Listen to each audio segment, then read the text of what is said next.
Hoje eu vou contar pra vocês histórias que se passam num lugar muito específico, na linha tênue em que divide a vida e a morte. Oi, eu sou a Cibele e sejam bem-vindos à Terra do Medo. Fala oi, Vitor! Oi, gente! Eu e o Vitor estamos num momento muito de lidar com experiências quase morte com uma série que a gente tá assistindo, mas eu não vou falar qual que é, porque o Vitor falou que é spoiler. Gente, ela coça pra dar spoiler, tá? A gente não vai falar qual que é, não. Não vou falar qual que é, que realmente é spoiler, mas a gente tá nesse momento de ouvir muito sobre EQM. É uma série que envolve essa experiência de quase morte, mas hoje a gente vai contar histórias, né? Que eu espero que ninguém aqui dos inscritos do canal tenha passado. E que não passa também, gente. Ai, não, pelo amor de Deus. Mas é um assunto interessante, tá? Inclusive tem até um episódio do Linha Direta sobre isso. Vamos então para a nossa primeiríssima história de hoje?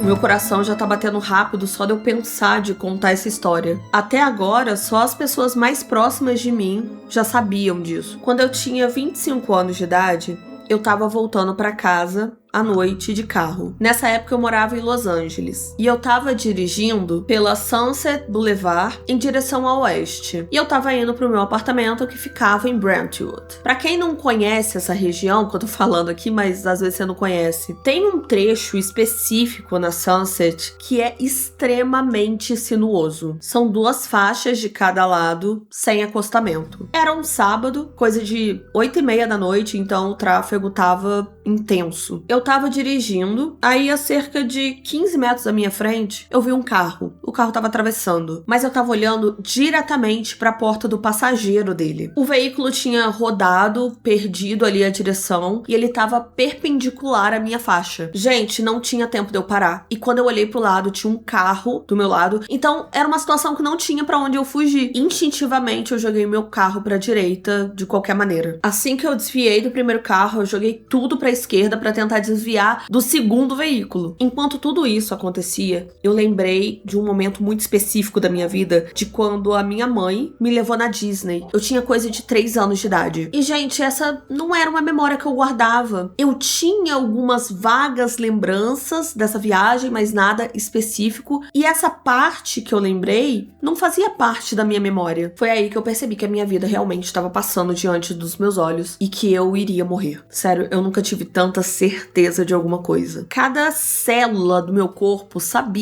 tinha certeza que o meu fim tinha chegado. Eu comecei a gritar. E até hoje eu não sei se eu consegui vocalizar alguma coisa ou se foi tudo dentro da minha cabeça. Eu comecei a berrar: não, isso não é justo, pelo amor de Deus, eu ainda não terminei. E isso enquanto eu guinava por toda a Sunset Boulevard. De repente, o meu carro parou. E o meu carro estava perpendicular à faixa oposta. Eu olhei em volta e não tinha nenhum outro carro em lugar nenhum. Era como se tudo tivesse sido limpo do mapa. Eu engatei a marcha ré e segui pra casa. Eu não vi nenhum outro carro pelo resto do caminho. Eu tava coisa de 5 minutos de casa, gente, mas era a Sunset Boulevard, 8h30 da noite. Era pra estar lotado de carro. Eu cheguei ao meu apartamento, estacionei meu carro e não vi nenhuma outra pessoa pela rua. Enquanto eu tava caminhando até o meu bloco, eu pensei, eu com certeza morri, mas por eu ter gritado não e ter negado até o fim, eu devo ter ficado presa em algum tipo de limbo. Eu nunca quis tanto que a minha colega de quarto estivesse em casa, mas ela não tava. Eu liguei pra uma das minhas melhores amigas e disse: eu preciso te fazer algumas perguntas, por favor, me liga de volta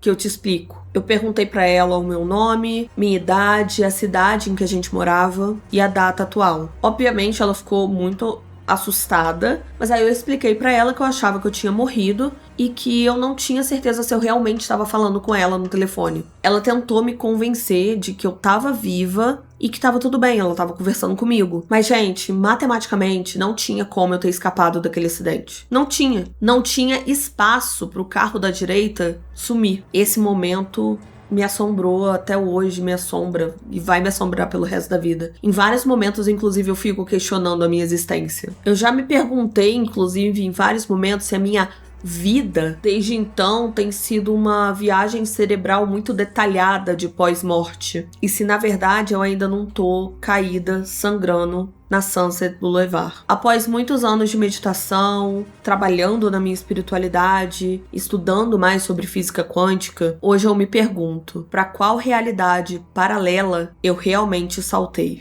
Fim da primeira história. Gente, eu não sei vocês, mas eu achei essa história do caralho quando eu li. Eu fiquei com medo, não quero não, gente, que aconteça isso comigo. Então, amor, mas aí eu preciso, antes da gente comentar essa história, eu preciso explicar uma coisa, tanto pro Vitor e pra vocês.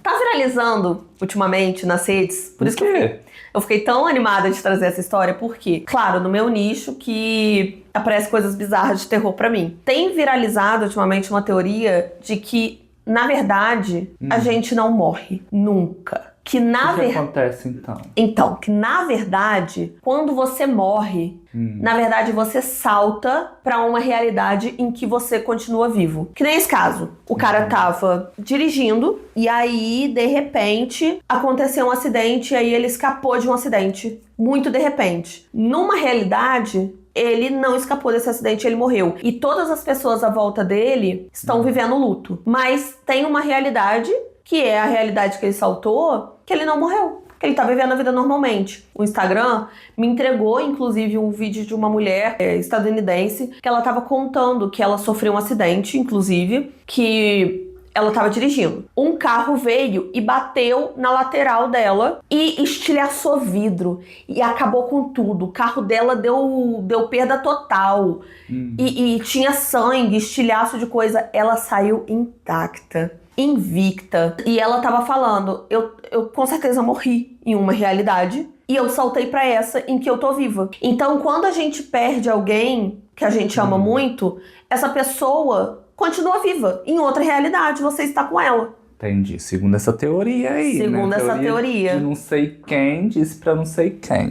Ai, mas eu achei uma teoria fofa, querendo ou não, porque aí você pensa, tem alguma realidade que o meu avôzinho não morreu. E ele está vivendo a vida. Tá lá existindo. Tá lá existindo. Mas aí não morre nem de velhice? Não sei, aí você tá me perguntando detalhes que eu não adentrei nessa teoria. Cadê o criador dessa teoria? Mas às vezes nós somos realmente imortais. E aí existem... O que é imortal? Não morre no final, meu amor, meu queridinho. Tá bom pra você? Ai, não sei se eu gostei muito dessa teoria, não. Eu acho que acabou. Você acha que acabou, que não tem disso? Assim, eu não acredito também. Não é uma teoria que eu acredito. Nossa, eu acho que é isso. Explodiu minha cabeça, tudo faz sentido. Mas eu achei uma teoria interessante pra existir, pra gente discutir sobre. Porque tem algumas situações que passamos na vida que a gente fica assim, nossa, escapamos. Meu Deus, como pode? Pode acontecer realmente, ué. Pode acontecer. Não precisa de estar em outra dimensão, outra realidade paralela, não. E aí, sobre a história que eu trouxe. Nesse caso, foi mais doido ainda porque mudou completamente tudo em volta da pessoa. Tava numa avenida movimentada, rolou um quase acidente e depois ficou vazio. E aí? Não, isso é estranho. Isso daí, né? Eu achei, se não for mentira, essa história também, né, gente? Mas aí, se for mentira, a gente não conta história nenhuma nesse canal. Vamos acreditar que a história é verdade. Aí fecha esse quiosque que é a terra do medo. Ela foi pra onde, então? Que aí, nesse caso, né, já que sumiu tudo, ela pode ter dado uma viajada aí. Então, essa história, eu acho que justamente fala de física quântica e tal, mas as pessoas também, elas... Gente, física quântica não é nada sobrenatural ai, nossa, porque... Coisas místicas, geralmente charlatões colocam quântico no meio pra ficar mais... porque eu estudo física quântica. Física quântica estuda as coisas que são muito minúsculas, menores do que um átomo, assim, porque a física funciona diferente pra coisas muito, muito, muito, muito pequenas. E é só isso, é ciência, não é nada místico, não é nada... Mas essa teoria tem um nome lá que coloca quântico no meio, porque é basicamente isso. As pessoas pegam alguns critérios da física quântica e colocam como se fossem sobrenaturais. Mas... Nesse caso, dessa história, ele acredita que ele não morreu ali. Tem a realidade que ele morreu no acidente. Não, isso eu entendi. Mas aí ele ligou pra mulher lá pra confirmar se ele tava morto mesmo. Porque não bate o seguinte, tá tudo vazio na rua na hora que tava a avenida cheia. E aí ele liga... Ele ligou pra amiga e aí ele teve certeza que estava vivo. Porque ele falou com a amiga. Enfim, gente, eu acho essa teoria interessante, apesar de eu não acreditar nela. Até porque a gente não tem a lembrança. Eu já acho que pode ter sido essa experiência de quase morte da pessoa. E aí depois voltou ali. Que ele viveu ali um momento Foi um momento. Ou então tá vivendo ainda essa realidade aí. De quase morte? Quase morte. Mas como ele escreveu pra gente no Reddit? Psicografado. Psicografado, justo. Eu achei essa história do caralho, gente. Eu adorei. Tava doida pra trazer pra vocês. Vamos então para a nossa segunda história.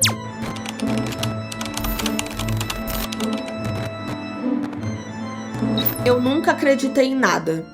Nem céu, nem almas, nem nessas histórias de pessoas que diziam ter visto a luz. Eu sou uma psicóloga e eu sempre acreditei que a consciência era só um produto do cérebro. Até que um dia, o meu coração parou. Há 3 anos, eu tive uma parada cardiorrespiratória enquanto eu dormia. A próxima coisa que eu me lembro depois disso foi um silêncio profundo. Não era escuridão, não era o vazio, era silêncio. Ele era tão denso que ele parecia vivo. Era como se aquele silêncio fosse realmente alguma coisa. De repente, eu tive a sensação de ter deixado o meu corpo, mas eu não conseguia ver ele do lado de fora. Foi mais uma expansão. Eu não tinha mais limites, nem tempo, nem espaço, mas de alguma maneira, de alguma forma, eu ainda era eu. E ali eu senti uma energia quente e familiar. Eu não vi, mas eu reconheci com total clareza.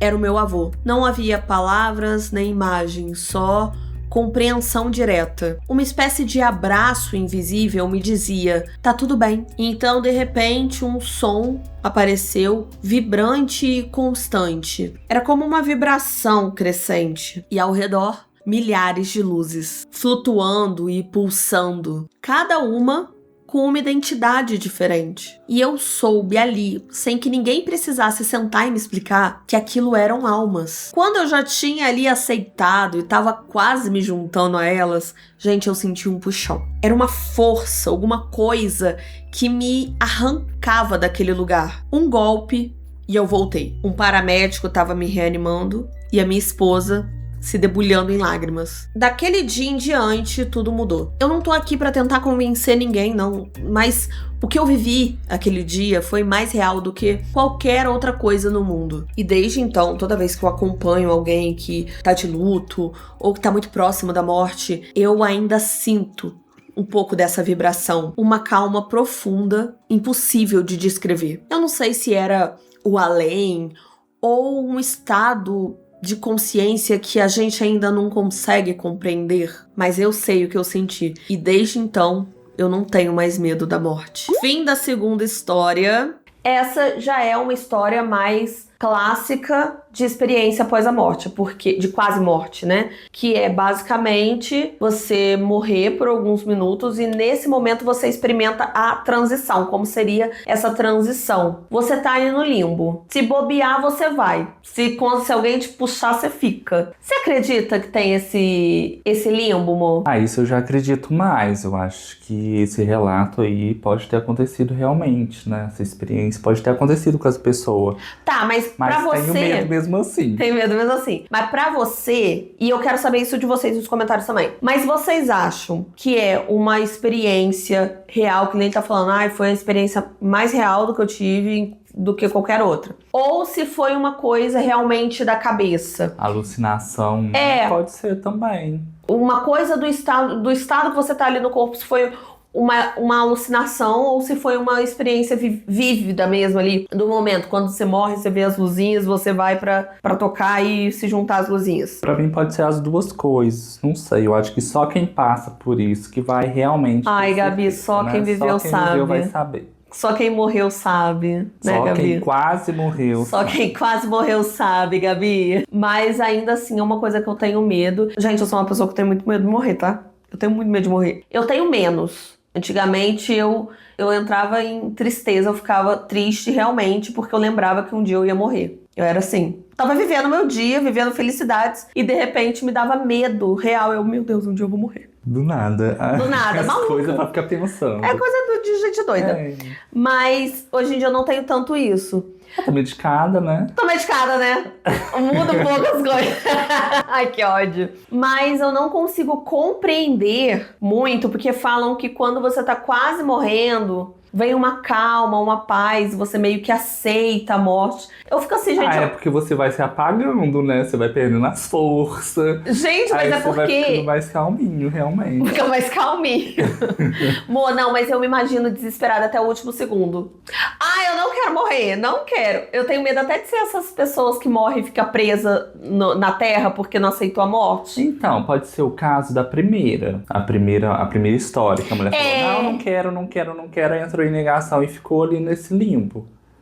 Pode ser, né? Ai, não, porque eu... Mas aí... Mas ela conseguiu voltar, porque essa história chegou a gente. Mas aí tem que se encontrar. Tem que se encontrar. Aí já fica a dica que eu vi no vídeo do rapaz lá do espírita, que ele gravou um vídeo falando, olha, nem sei se ele era espírita, mas ele falou pra, se você por acaso morrer, vier a falecer, ficou preso aqui nesse plano, você tem que sacar onde que é uma casa espírita e ir até uma casa espírita pra eles te encaminharem. Eu lembro que você falou disso, e aí a gente até lembrou que a sua casa da infância era ficava do lado de um centro espírita. Que eu acho que por isso que ela era assombrada, porque o pessoal ia até o centro espírita e errava o caminho. Errava o endereço. Errava o endereço, batia na minha porta, aí já acontecia brigas e tudo. Aí a explicação. Vou ficar aqui que o clima tá bem denso. Tá gostosinho, vou ficar aqui. Aí ficava. E eu já sei, inclusive... gente, vocês devem achar que eu sou realmente doida. Mas eu sei onde que fica um centro espírita, que eu já marquei. Fica na rua Sampaio, tem um centro espírita. Na rua Sampaio, aqui em Juiz de Fora. Tem um centro espírita que eu já marquei. Se eu morrer eu vou bater aqui. Lá que você vai ser lá, Eu sei exatamente onde que vai ser lá. Sei lá, vocês me esperem. Se eu morrer, é pra lá que eu vou pra me encaminhar, tá bom? Credo, bate na boca. O Vitor tem dessa, pode falar de morte, não. Depois eu que sou a doida, porque eu fico triste que eu vou morrer. O outro não deixa nem falar sobre morte. Vamos então pra terceira história, gente? Vamos.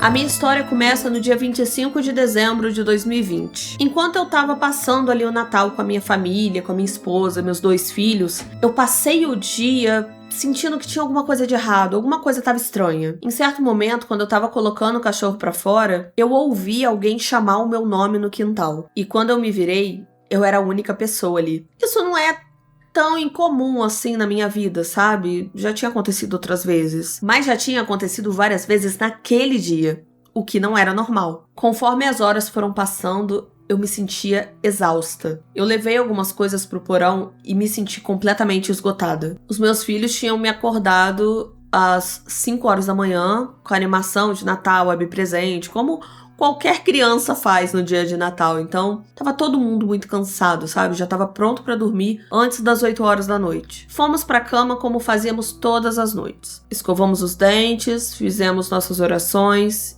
e fomos dormir. E é a partir daqui que as coisas tomam um rumo terrível. Por volta ali de 3 horas da manhã, eu me sentei ereta na cama, olhei pra minha esposa e eu me perguntei por que ela tinha me sacudido na cama. Ela afirmou que ela estava dormindo e que ela não tinha nem tocado em mim. Eu sentia uma dor severa entre os ombros. Eu tava tremendo incontrolavelmente e tava tomada por uma ansiedade extrema. A gente começou a ponderar ali que era sábado à noite, será que eu não poderia esperar um pouco mais pra ir no médico? Ou como eu tava sentindo muita dor, não era melhor eu ir ao pronto-socorro logo? E acabou que a gente decidiu que era melhor a gente ir pro pronto-socorro mesmo, naquele momento. Estranhamente, durante todo o trajeto até o hospital, eu não peguei um sinal vermelho e não tinha nenhuma outra pessoa na rua. Cheguei ao hospital e eles começaram a me examinar, já que eu era a única pessoa ali na sala de espera. O meu pulso e a minha frequência cardíaca estavam um pouco elevados, mas nada muito alarmante. O médico disse que, por mais que eu tivesse só 38 anos, ele achou que seria interessante ali, já que eu já estava ali, fazer alguns testes em incluindo o eletrocardiograma, só por precaução. A enfermeira colocou os eletrodos em mim e em certo momento ela virou pra mim e disse: "Senhora, você tá tendo um infarto ativo." De repente, ela apertou um botão na parede e entrou um monte de gente na sala, começaram a rasgar minhas roupas, colocaram placas no meu peito caso precisassem me dar um choque ali pra me reanimar. E eu lembro de ter alguém do meu lado ali dizendo: "Fica tranquila, fica calma, vai ficar tudo bem. Eu tô aqui com você." Pra não entediar vocês aqui com história de dias e dias num leito de hospital, eu vou resumir dizendo que eu tive que colocar um stent no meu coração. Eu tinha uma artéria bloqueada. Meu cardiologista disse que eu tive muita sorte, que a maioria das pessoas no meu caso teriam só tomado um paracetamol e voltado a dormir para nunca mais acordar. Ele me disse que eu sobrevivi a um tipo de infarto conhecido como o criador de viúvas. Avançando 8 semanas no tempo, eu voltei a trabalhar e eu trabalho com visitas domiciliares, eu vou na casa de pacientes. Eu tive a ordem para visitar um paciente e quando eu cheguei na casa dele, a esposa dele atendeu a porta. Quando ela abriu a porta, me cumprimentou e me olhou, ela disse: "Você passou por uma experiência traumática recentemente." Ela explicou que era conselheira de luto e que podia sentir a energia ao meu redor. Ela disse que a minha avó esteve comigo durante todo o tempo cuidando de mim. A minha avó tinha falecido nos anos 80. E é importante eu dizer pra vocês que era a primeira vez que eu tinha visto essa mulher em toda a minha vida. Ela continua dizendo que a minha avó, ela tava me protegendo porque ela não queria que a minha família passasse pelo mesmo luto que ela tinha passado. O meu avô tinha morrido de ataque cardíaco exatamente aos 39 anos. Enquanto as minhas lágrimas rolavam pelas minhas bochechas, foi ali que eu percebi quem, na verdade, tinha me sacudido na cama. E de quem era a voz que me disse pra eu acordar porque tinha alguma coisa de errado. E quem tava do meu lado no pronto-socorro dizendo que tudo ficaria bem. Eu fui tomada por uma onda de emoção extrema. Eu não sei porque foi me dada uma segunda chance, mas eu tô aqui tentando aproveitar ela o máximo possível. Fim da terceira história. Essa já é uma experiência de quase morte diferente da anterior. Eu não sei se ele chegou a morrer de fato, mas foi quase morte mesmo, ele quase morreu. E a avó dele falou assim: "Ah, no meu plantão não vai morrer não, que eu não vou deixar." Mas talvez ali naquele momento, porque imagina, você coloca os eletrodos em você e aí aparece um monte de gente, um monte de médico rasgando sua roupa, botando roupinha de cirurgia e não sei o que, um monte de coisa. Talvez nesse momento ele já tivesse quase lá e aí ele conseguiu realmente ter uma experiência física com a avó dele, que foi aí a primeira vez que ele conseguiu ouvir a avó dele. Eu achei tudo, ela salvando ali o neto. Achei que ela tinha esse compromisso ali de não deixar passar, né, pela mesma coisa que ela passou. Então ela agiu no momento certo. Eu achei ela empática, porque ela pensou assim: o quê? Passar pelo que eu passei, o que eu sofri? Não é? Ela sabe quanto foi ruim. Eu não vou deixar que esse homem vai viver mais. Que eu não vou deixar ele morrer. Ah, pelo amor de Deus. Isso deve ser coisa de família, gente. Já fica aí o aviso pros filhos desse homem. Já tomar cuidado, porque com o avô dele aconteceu isso. Vale a pena investigar. Gente, inclusive eu falei com naturalidade que botei um stent no coração. O que é isso? Stent não tem tradução, pelo que parece. Deve ter. Eu não sou mediciner, mas eu pesquisei no Google stent no coração e apareceu realmente. É tipo uma molinha que você coloca no caso dele, a artéria dele estava bloqueada. E aí eu acho que a molinha é tipo pra abrir a artéria. Agora o novo meio desbloqueado, né? Essa forma aí de morrer. Imagina, porque realmente ele tava sentindo uma dor que, porra, dorzinha chata do caralho. Mas aí tu toma um remedinho, toma um dipirona, meu amor, você volta a dormir. E aí se tivesse acontecido isso, ele não ia sobreviver. Ele ia morrer dormindo, medicado. Não, gente, o ser humano tem umas coisas, tá? Tem umas formas de doer, de quebrar, de morrer, de quebrar, de ficar doente, que a gente fica assim. E ele falou que foi em 2020, né? Já não bastava que tava passando por uma pandemia, o mundo. Foi em 2020, dezembro de 2020. Vamos então para a nossa última história, que se for a história que eu tô me lembrando aqui, gente, eu deixei por último porque é uma história muito louca. Mas antes disso... Blitz nos comentários! Deixe seu comentário. Se você não deixou um comentário até agora, você foi pego na Blitz. E por que não comentou ainda? Quero saber. Comente aqui embaixo o que você está achando das histórias, a sua opinião, principalmente sobre a teoria que a gente trouxe no começo, de que a gente nunca morre. É imortalidade quântica o nome da teoria, lembrei agora. Imortalidade quântica. Comenta aqui que eu quero saber. Vamos então para a última história.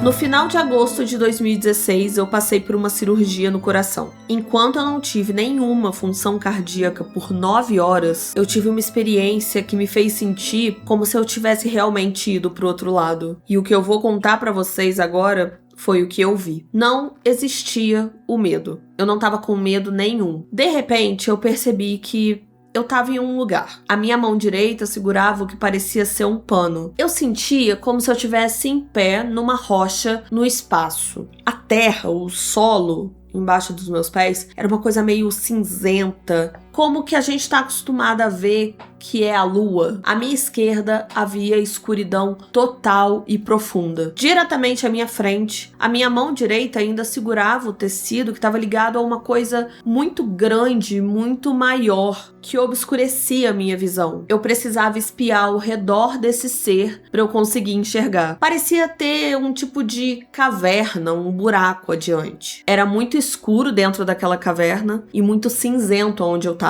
Da escuridão da caverna, surgiu um ser que eu só posso descrever como semelhante a um verme, só que do meu tamanho. Tinha um rosto roxo, mas sem traços faciais. Só uma substância gasosa púrpura. Ele veio direto na minha direção, rápido e com força. Conforme ele se aproximava, ele se repelia de mim. Fez um ruído agudo, um guincho, e correu de volta para a escuridão. Outro verme saiu da caverna e veio na minha direção. Esse verme também ricocheteou no que parecia ser uma proteção, um domo em minha volta. E quando ele bateu, emitiu de novo um som desagradável antes dele voltar para a escuridão, deixando para trás rastros gasosos roxos. Eu sinceramente não sei outra forma de descrever isso. Foi então que eu percebi que a coisa que eu tava segurando, por uma falta de ter uma explicação melhor, parecia com um ceifador, mas não era o ceifador. Era diferente, e essa coisa se vestia com uma espécie de pano preto que era o que eu tava segurando com a minha mão direita. Então, outro verme realmente gigante saiu da escuridão. Ele correu na minha direção como um cavalo em velocidade máxima. Eu me preparei pro golpe. Eu não tava com medo, eu só me encolhi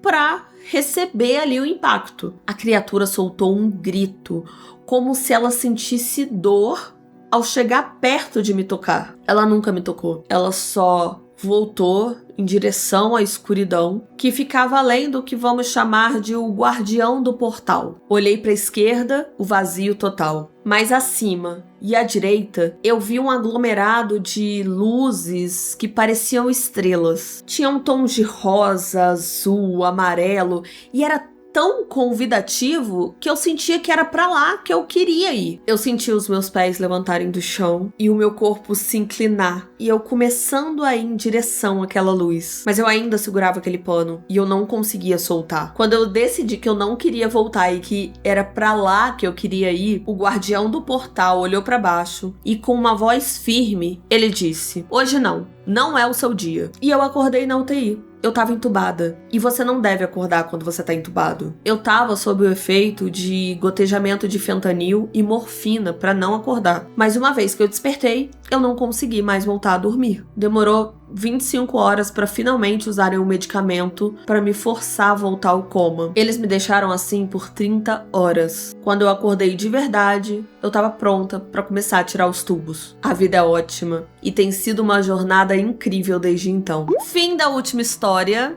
Esse querido vai me desculpar, mas enquanto eu tava lendo essa história, eu só consegui imaginar um clipe da Bjork. Aquelas coisas que não fazem o menor sentido, que aí tem um verme vindo na direção dele. Ai, gente, que história é essa de verme? E aí vem um outro verme maior ainda, e o verme volta coado pro escuro, com a verme escura. Acabou pro Vitor.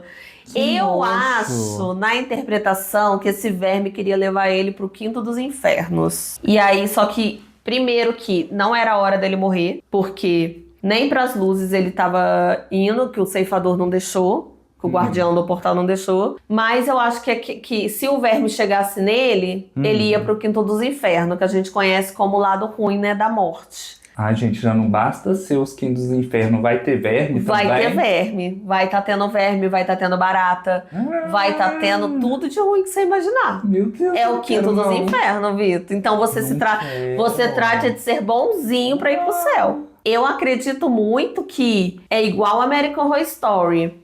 A temporada lá de Coven, que quando você morre, cada um tem um inferno pra si. É? Ah, eu acho. Porque o que é ruim pra mim não é ruim pra você, o que é ruim pra você não é ruim pra quem tá assistindo. Não tem a criancinha Então, lá que anda barata em cima dela? Então o inferno é personalizado? Eu acho que é. Olha. Totalmente personalizável. Ai, tem medo de rato, vai ter rato. Experiência exclusiva, então. Exatamente, nem meu tio, tem medo de altura. Vai viver na altura, vai ficar um negocinho assim, ele em pé e a altura. Eu não vou falar mais dos meus medos, vai ficar tudo guardadinho pra mim. Ah, meu amor, mas sabe lá quem sabe, quem consegue acessar. Sabe lá quem sabe. Sabe lá quem sabe, quem consegue acessar os seus medos? É, meu queridão, abre o teu olho. Acho melhor a gente ser bonzinho pra gente não ir pro quinto dos infernos, entendeu? Eu falei que essa última história era viajada, gente. Eu espero que vocês tenham gostado dessas histórias. Me falem se vocês querem mais temas assim. Teve uma Kinga que pediu pra gente fazer um head de sonambulismo. Vou ver se eu acho algumas histórias. Se vocês animarem, quem sabe eu trago. E eu vou deixar aqui 2 vídeos pra vocês continuarem maratonando esse canal. Eu espero que vocês tenham gostado do vídeo. Um beijo e até a próxima. Tchau, gente. Tchau!